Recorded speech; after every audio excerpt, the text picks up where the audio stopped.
Hello guys, আসসালামু আলাইকুম। সবাই কেমন আছেন? আশা করি সবাই ভালো আছেন। আলহামদুলিল্লাহ, আপনাদের দোয়ায় আমরাও তো সবাই অনেক ভালো আছি। আজকে মেয়েকে দুপুরবেলা ভাত খেতে দিছি। মেয়ে ভাত খাবে না, মেয়ে বলতেছে কাচ্চি খাবে। তাই মেয়ের জন্য বাধ্য হয়ে বাসা থেকে বের হতে হলো। ভাবছিলাম যে যেহেতু মেয়ে জিদ করতেছে কাচ্চি খাওয়ার জন্য, একটু ভালো কোথাও থেকে কাচ্চি খাওয়াবো। কিন্তু আফসোস, যেহেতু কালকে ঈদ, আজকে রাস্তায় প্রচন্ড জ্যাম ছিল, কিছু করার ছিল না, তাই উত্তরা পর্যন্ত যেতে পারিনি। তাই এখানে চলে আসলাম, তিনজনের জন্য 3টা কাচ্চি অর্ডার করে দিলাম। আর এই যে আমি খাওয়া শুরু করে দিয়েছি ওনাদের মাংসটা, কিন্তু ওনাদের মাংসটা প্রচন্ড হার্ড ছিল।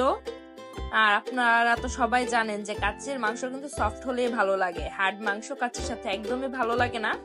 ওনাদের রাইসের টেস্ট মোটামুটি ভালো ছিল, খারাপ ছিল না, কিন্তু ওনাদের মাংসটা আমার একদমই ভালো লাগেনি। ওনাদের কাচ্চির সাথে ছিল একটা ডিম, 2 পিস মিট, তার সাথে আমের চাটনি আর সালাদ।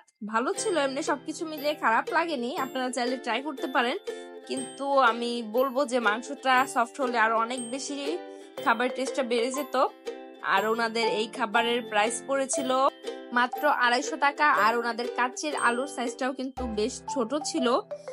আমার কাছে তো কাচ্চির আলু ছাড়া কাচ্চি একদমই ভালো লাগে না। আমার কাছে কাচ্চির আলু, রাইস আর চাটনি 3টা একসাথে, এই 3টার কম্বিনেশন খুবই ভালো লাগে, যেটা বলে বোঝানোর মতো না।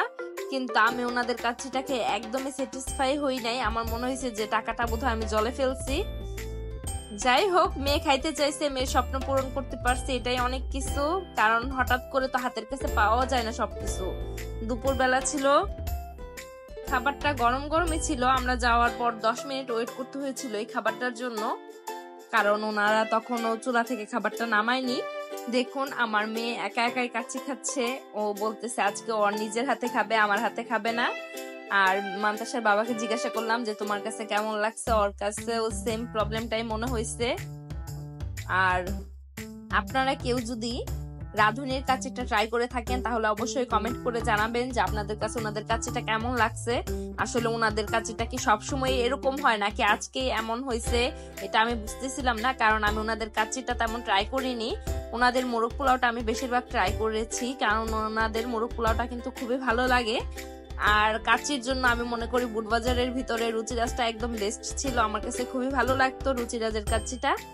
আর আজকে মানুষ বলে না যে যখন খারাপ দিক হয় তখন সব দিকেই খারাপ হয়। একদিকে জ্যামের জন্য উত্তরা যাইতে পারিনি, আর অন্যদিকে বুটবাজারের রুচিরাজটা বন্ধ ছিল, তাই সেখানেও যেতে পারিনি। দেখেন বাবা মেয়ের কত ভালোবাসা, মেয়ে একদম যেন তার মেয়ে না তার মা, প্লেট আগায় দিতে চেষ্টা করতেছে বাবার দিকে।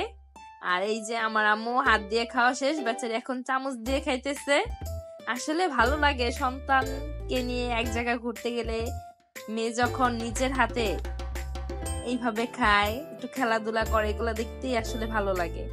আপনারা সবাই ভালো থাকুন, সুস্থ থাকুন, আল্লাহ হাফেজ।